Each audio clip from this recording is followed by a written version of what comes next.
لك يا عزيزتي ولك يا سيدتي ان ديكور داخلي للريسبشن بالشياكة دي. عايزة اقولك البيج موضة جدا في فرش الارض في الانتريه، بيبقى جميل وخطير مع الحيطة كمان بيج، الستاير بيضة عاطية منظر ديكور هايل.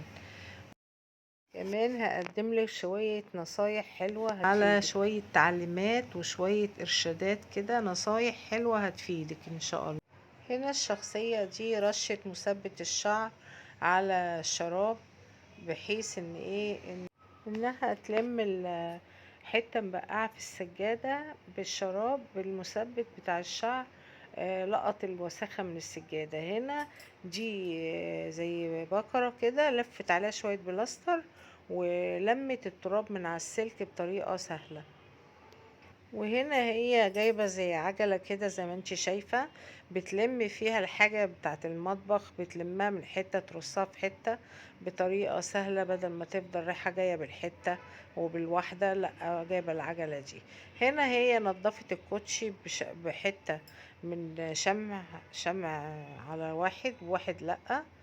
ويعني عايزة تقول ايه؟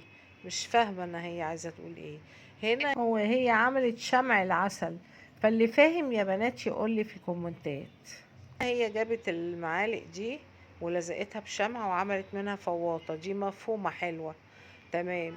هنا بقى هي جابت شمعة العادية اللي انت بتولعيها وعمشتها على السوستة عشان السوستة تتفتح بسهولة وتتقفل بسهولة. وهنا بعد فرشة التويلت، بعد ما نضفت التويلت رشتها بالمطهر وكبت عليها مية سخنة بحيث تبقى متعقمة، وفي الوقت نفسه استفادت بالمطهر والمية السخنة للتويلت ان يبقى نضيف. هنا المعجون نشف من فوق، فمش عارفة تطلعه بسهولة، فنفضته بالطريقة دي فطلع بقى بسهولة معاها. فكرة حلوة بتقول يعني هي فكرة ممتازة، وجربوها هتعجبكم.